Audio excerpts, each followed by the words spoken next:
HighBridge, a division of Recorded Books, presents How to Think About War, An Ancient Guide to Foreign Policy, by Thucydides. Selected, translated, and introduced by Johanna Hanink. Read by David Vries. I fear our own mistakes more than the enemy's schemes. Pericles to the Athenian Assembly in 431 BCE. Thucydides, History of the Peloponnesian War, Book 1, Section 144. Preface. New editions of speeches from Thucydides' History of the Peloponnesian War used to run in high supply, but it has now been decades since such a volume appeared in English. Among the last was the 1973 Speeches of Thucydides, edited by H.F. Harding, who hardly concealed his conviction that the downfall of Athens had acquired portentous relevance in the era of the Vietnam War. In recent years, Thucydides has nevertheless made a number of fresh appearances on the public stage. Senior political officials are once again intimating that they take cues from his work, while Graham Allison's notion of the Thucydides trap has been met with considerable fanfare and criticism. That trap, according to Allison, a Harvard political scientist, is an international relations principle which dictates that war is inevitable when a rising power threatens the priority of a ruling one. That is, Athens and China in the first instance, Sparta and the U.S. in the second. In 2017, when his Destined for War, Can America and China Escape Thucydides' Trap landed on bookshelves, Allison was invited to the White House to brief the U.S. National Security Council on his and Thucydides' ideas. It is perhaps little surprise that Thucydides has come to seem timely again in the current political moment, with its intensified preoccupations over misuse of language and alternate versions of truth and history, anxieties over shifts in the global order, and fears at the prospects of new foreign conflicts. As the stability of democracy and democratic institutions is put ever more to the test, now may also be an opportune time for re-evaluating the idealized legacy of the classical Athenians, those revered forefathers of Western democracy, on the basis of their own words. The Athenian speeches rendered by Thucydides may well be dazzling for their displays of rhetoric, but it is easy to forget that the deliberations held in the framework of Athens's renowned and radical democracy resulted in policies that led to the loss of innumerable lives and to the collapse of Athens's empire after little more than a half-century. When Rob Tempio approached me about contributing a volume on Thucydides to Princeton University Press's Ancient Wisdom series, I asked him whether I might do so in an unusual way. I wanted to select speeches from Thucydides that illustrated the ancient wisdom of their author, his sophistication of thought, elegance of language, and mastery of drama and pacing. Equally, though, I wanted to acknowledge the disastrous courses of action that Athens pursued at the time, despite the city's renown for the rhetorical and deliberative culture epitomized in those very speeches. I am immensely grateful to Rob for being so open to my taking that approach and for offering such helpful guidance along the way. I also wish to thank Edith Foster, Neville Morley, and the two readers for the press, from whose comments and corrections I benefited greatly, as well as Christopher L., who painstakingly reviewed the translations here. Chris has been an enthusiastic and insightful interlocutor about the finer points of Thucydides' notoriously challenging Greek. This book is dedicated to Professor H.D. Cameron. Professor Cameron was the first to introduce me to Thucydides and to show me, along with thousands of other University of Michigan freshmen over the course of many decades, just why the great books are worthy of the name. Introduction. On August 11, 1777, John Adams, then a delegate to the Second Continental Congress in session in Philadelphia, wrote a letter to his 10-year-old son, John Quincy. In light of the ongoing War of Independence, and with a mind to other wars and councils and negotiations that the future might hold for the boy, Adams urged him to turn your thoughts early to such studies as will afford you the most solid instruction and improvement for the part which may be allotted you to act on the stage of life. He gave one recommendation in particular. There is no history, perhaps, better adapted to this useful purpose than that of Thucydides. For Adams, Thucydides' History of the Peloponnesian War contained within it insight of every possible, useful sort. You will find it full of instruction to the orator, the statesman, the general, as well as to the historian and the philosopher. For centuries, Thucydides has been made to wear each of those very hats. Politicians and military personnel, historians, political scientists, and classicists have all laid claim, often in radically different ways, to his work and wisdom. Today, the history enjoys a status in university curricula, among political theorists, and in military and policy communities as a foundational source for theorizations of democracy, international relations, war, and human and state behavior. Thucydides himself might not be disappointed to know this, for toward the beginning of his history he announces that he has composed his work with future ages in mind. Perhaps the lack of fantastical material here will seem charmless to my audiences. Nevertheless, I will be content if anyone who desires to gain a clear understanding of past events and of future events that will one day resemble the past more or less closely, human nature being what it is, finds my work useful. This work was composed to be a possession for all time, and not as a showpiece to be heard for a fleeting moment. Of course, not everyone agrees with what Thucydides implies about the universalism of human nature, a common translation for his substantive adjective anthropinon, which covers the range of human things, thoughts, behaviors, affairs, and so on. Some translators prefer human condition. Nevertheless, ever since Thomas Hobbes published his 1629 translation of the History, the first English translation prepared from the Greek, Thucydides has continued to cast a long shadow over Western political thought. Today, he is even more a staple of the political science than the history classroom, his history as often the subject of dissertations in international relations as in classics. Modern readings of Thucydides often shine the spotlight on the speeches that he attributes to his work's characters. Those passages are especially rich in abstract reflections on war, human behavior, and what today we call political theory. It is also undoubtedly in the speeches that much of the most explicit analysis of the nature of Athenian imperialism appears. These speeches are, however, difficult to find collected together outside of translations of Thucydides' long, dense, and difficult history in its entirety. This volume seeks to make the speeches more accessible by presenting them together in a new translation that is faithful to the Greek, but which also aims to be fresh and approachable.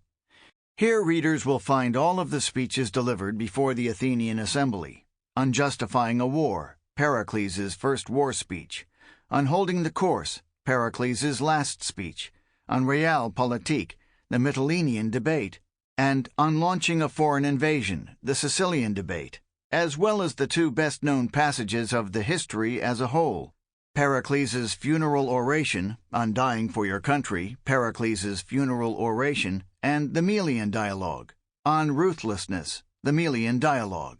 The remainder of this introduction provides an orientation to the speeches, their author, his work, and his times.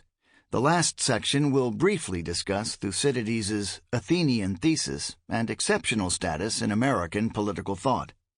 This background is, however, simply intended to facilitate and not to direct analysis, appreciation, and critique of the speeches and the ideas that they develop. The Rise of the Athenian Empire.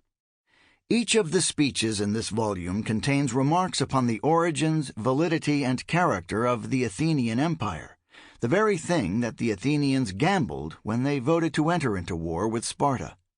Any potted history of the rise of that empire would, however, be misleading, For the ancient sources, Herodotus, Thucydides, Aristotle, and other authors, including tragic and comic playwrights, along with inscriptions, buildings, artworks, and other material evidence, tell a rich but incomplete and sometimes contradictory story. Most of the surviving ancient evidence originates with Athens and Athenians, and already in classical antiquity some people were aggravated by the triumphalist Athenian history of Athens. Despite the impossibility of tracing a straightforward or objective picture, it will be useful to approach the speeches with a general outline of Athens's rise to power in mind. The narrative that follows is based largely on Thucydides' own account in the first book of his history, in part because it is a primary source of our evidence, but also because its particular contours are programmatic for the rest of Thucydides' work. References are to passages from the history, unless otherwise indicated. Stirrings of Athens's expansionist ambitions can be detected just after the reforms of Cleisthenes in circa 508, which established the basic structures and institutions of Athenian democracy.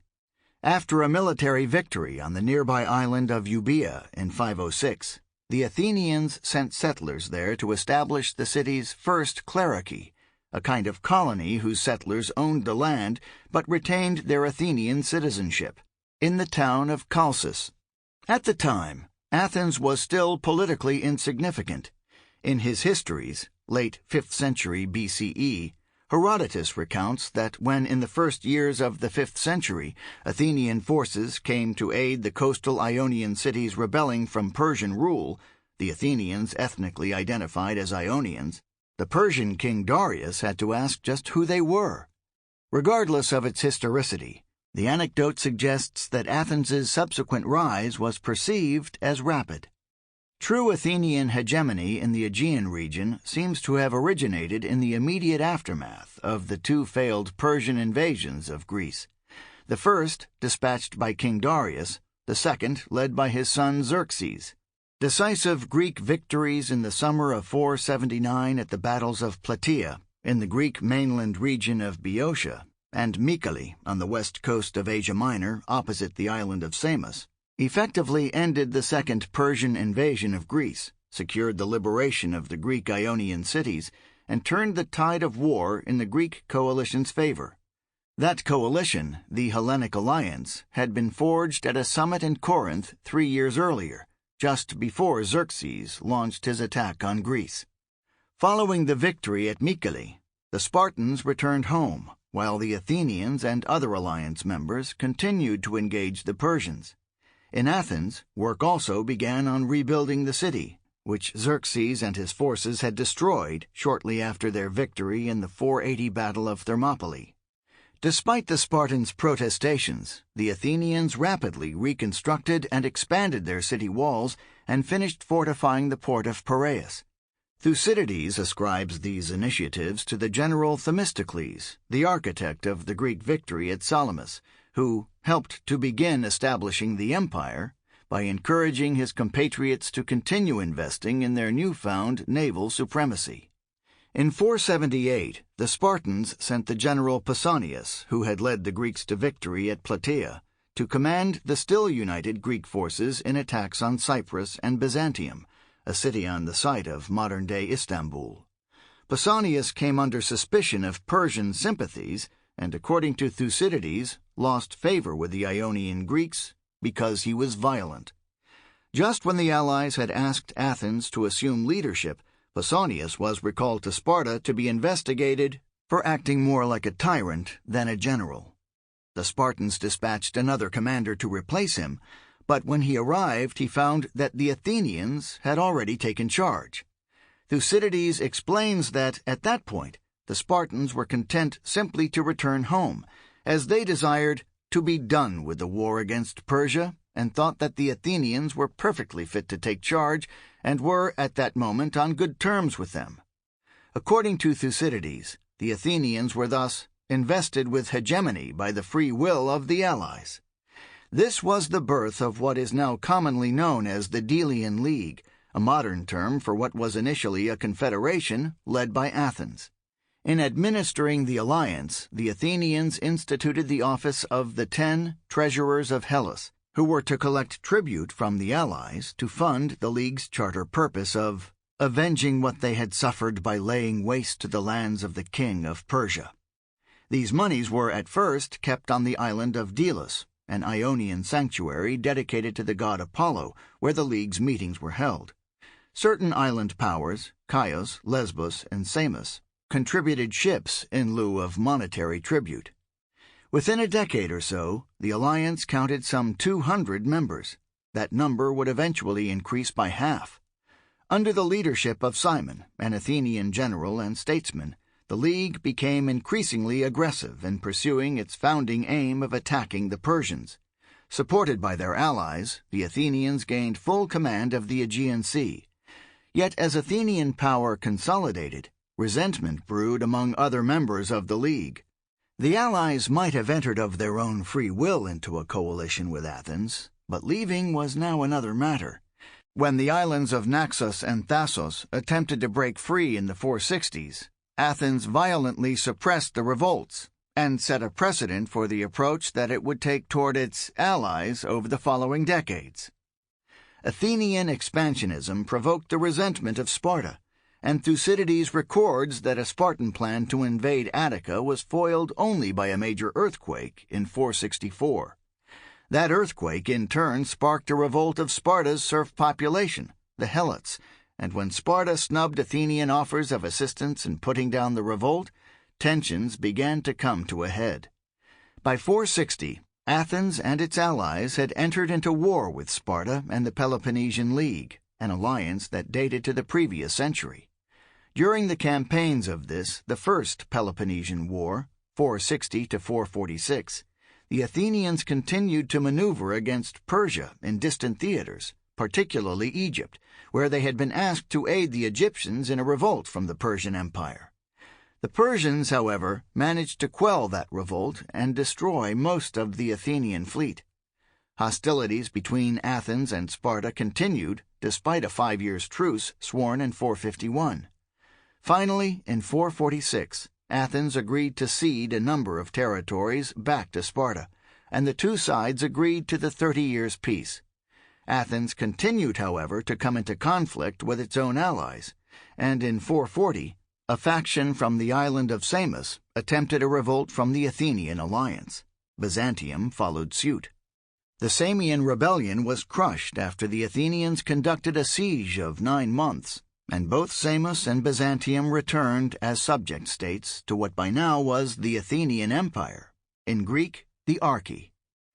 In circa 454, the Athenians transferred the Delian League's treasury from Delos to Athens, and from then on, 1/60th of each state's tribute payment was dedicated to the goddess Athena. Those amounts were inscribed and publicly displayed on steles, large stone tablets that are known as the Athenian tribute lists, of which significant fragments have been found. Tributes came to be collected annually in the days before the city Dionysia, Athens's largest festival and the occasion that saw the premiere of most surviving ancient Greek plays. The allies were also compelled to send offerings of the first fruits of their harvests to the Athenian festival of the great Panathenea, the city's celebration of its patron goddess. In the history, both Pericles and Cleon refer explicitly, in On Holding the Course, Pericles' last speech, and On Realpolitik, the Mytilenean debate, to the Athenian Empire as a tyranny, a conceit that was also sometimes fancifully dramatized on the Athenian comic stage, in, for example, Aristophanes' play Knights and Eupolis' lost comedy Cities. Athens attempted to maintain control over its subject states in a number of ways. It eventually demanded that all major trials be held in Athens itself, where in 461 the court system had been revolutionized and expanded by the reforms of Ephialtes. At some point between the 440s and 420s, scholarly opinion is divided, the city also passed the coinage decree, which outlawed the use throughout the empire of any silver coinage but the Athenian tetradrachm. The decree's efficacy is, however, a matter of doubt. Clericies continued to be established on conquered territory well into the era of the Peloponnesian War. The empire also served as a conduit of Athenian culture. The Athenians regularly imposed democratic regimes on their allied states, which also, under varying degrees of compulsion, adopted certain Athenian religious and cultural practices. One testament to Athens's soft power in this period was the rapid spread across the wider Mediterranean, even beyond the imperial territories, of enthusiasm for the Athenian theater.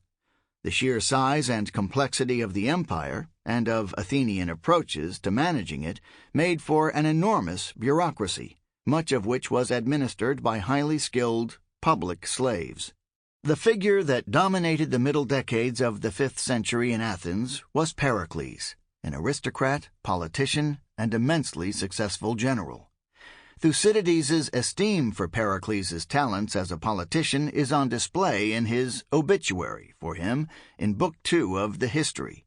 See the introduction to On Holding the Course, Pericles' last speech, where he observes that under Pericles' leadership, the city became a democracy in name, but a rule by the first man in reality.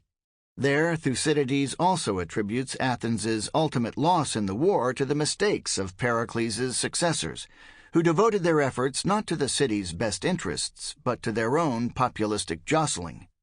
Texts from subsequent decades, especially Socratic dialogues by Plato, are more overtly critical in their appraisals of Pericles, but unanimous in acknowledging his skills as a public speaker.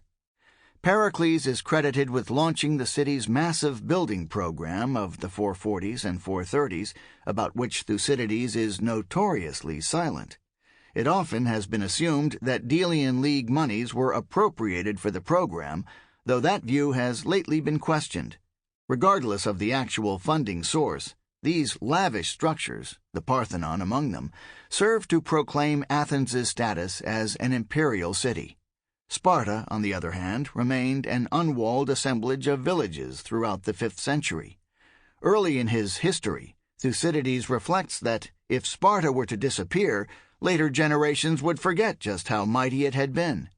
But if this were to happen to Athens, he continues, the sheer sight of the ruins would leave the impression that the city's power had been twice what it actually is. Yet what Sparta lacked in its cityscape was outweighed by the stability and soundness of its institutional foundations. By Thucydides' time, it had been operating under the same constitution for more than 4 centuries.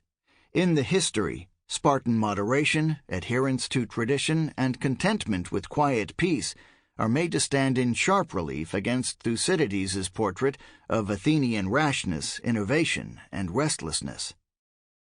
The Peloponnesian War. Thucydides submits that the truest but least publicly acknowledged cause for the outbreak of the Peloponnesian War in 431 was that Athens had become mighty, which provoked fear in Sparta. He therefore identifies Spartan worry over Athens's consolidated power as the ultimate cause of the war, but he also discusses a number of proximate causes. The first was a conflict that flared up in 435. That year, a democratic revolution provoked the aristocrats of Epidamnus, west of modern-day Tirana, Albania, to seek help from their mother city, the island of Corcyra. When that request fell on deaf ears, the Epidamnians turned to Corinth, Corcyra's own mother city. The Corinthians, the Peloponnesian League allies of Sparta, claimed that they had obligations toward the Epidamnians and resented Corcyra's evident contempt. When Corinth dispatched a force to Epidamnus, the Corcyrians petitioned for help from Athens, which agreed to join them in a defensive alliance. The culmination of the Corcyrian affair was a naval battle between Corinth and Corcyra. The Corinthians won an initial victory, but backed down after 30 Athenian ships came to Corcyra's defense. Not long afterward, the Athenians began a siege of Potidaea, a town on the Pellene Peninsula, the first leg of Chalcidice, in northeastern Greece. Potidaea was a subject ally of Athens, but retained ties with Corinth, which was also its own mother city. At the urgings of the Peloponnesian League, Potidaea revolted from the Delian League in 433 and 432. Athens responded by besieging the city. Relations between Athens and the Peloponnesian League thus continued to break down, and at the Corinthians' insistence, the next year Sparta voted to make a formal declaration that Athens had broken the treaty. The Spartans then threatened Athens with war if it failed to comply with a series of demands: that it end the siege of Potidaea, allow the island of Aegina its independence, and lift economic sanctions that it had decreed against Megara, a Peloponnesian ally to Athens's northwest. When the Athenians refused to comply with any of these demands, Spartan emissaries issued a final ultimatum. The Spartans want peace to continue if you are willing to allow the Greeks their autonomy. At the Athenian assembly convened to discuss the city's next move, Pericles encouraged his compatriots to stand their ground. See On Justifying a War, Pericles' first war speech, and the Athenians voted to go to war. Each side then cast the other as aggressor. The conflict, remembered as the Peloponnesian War, broke out halfway into the 30 Years' Peace that had been negotiated in 446.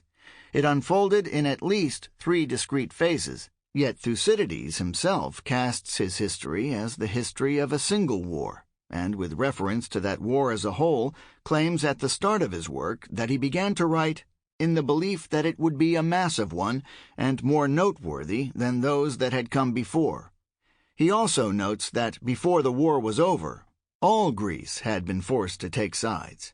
The phases of the war are typically designated as follows.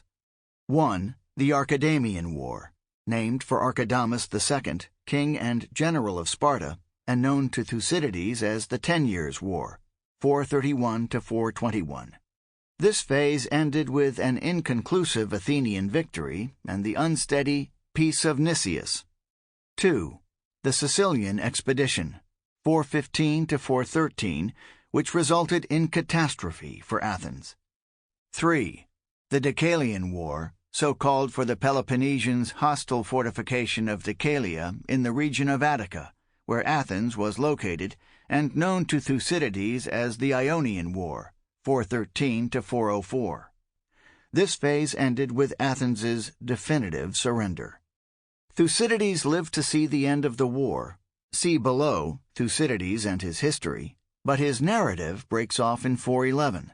Subsequent ancient historians of the war tended to begin their accounts where he left off. He does, however, express his opinion that the beginning of the end of the war was Athens's misguided invasion of Sicily, the so-called Sicilian Expedition. See On Launching a Foreign Invasion, the Sicilian Debate. Spartan reinforcements sent to aid the Sicilian forces turned the tide of that war in the Greek West and secured the Athenians' defeat. Of some 5,000 troops deployed from Athens, few ever saw their homecoming day. Despite the magnitude of the blow that Athens suffered in Sicily, neither Athens nor Sparta waited long to begin preparations for renewed war against each other. In 412, Sparta forged an alliance with Persia, which turned the tide in the Peloponnesians' favor. Athens's allies now saw the city's substantially weakened position as an opportunity to revolt from Athenian rule. The final major battle of the war was fought at the Hellespont in late summer of 405. Under the leadership of their general, Lysander, the Spartans destroyed the Athenian naval fleet at the Battle of Aegospotami. Under the leadership of their general, Lysander, the Spartans destroyed the Athenian naval fleet at the Battle of Aegospotami. In a famous passage of his Hellenica, the Athenian historian Xenophon, Thucydides' younger contemporary, describes the dread that the news of Aegospotami provoked when it arrived in Athens. The Athenians, he recounts, spent that night mourning the dead, but also lamenting much more for themselves, worried that they would suffer the very things which they had wrought upon the Melians, and upon the Histians, and the Sionians, and the Tornaeans, and Aeginetans, and so many other Greeks. With no allies left but Samos, the starving Athenians finally surrendered to Lysander in the spring of 404. Sparta's allies were eager to see Athens suffer the very fate that its people had so feared in the immediate aftermath of egospotomy. Yet Xenophon describes how it was, unexpectedly, the Spartans who refused to destroy the city on the grounds that they could not enslave a Greek city that had done so much good when Greece had been caught in the greatest dangers, a reference to the Persian Wars. The terms that they dictated in the end required that Athens tear down its walls, give up all but 12 ships. Sample complete. Ready to continue?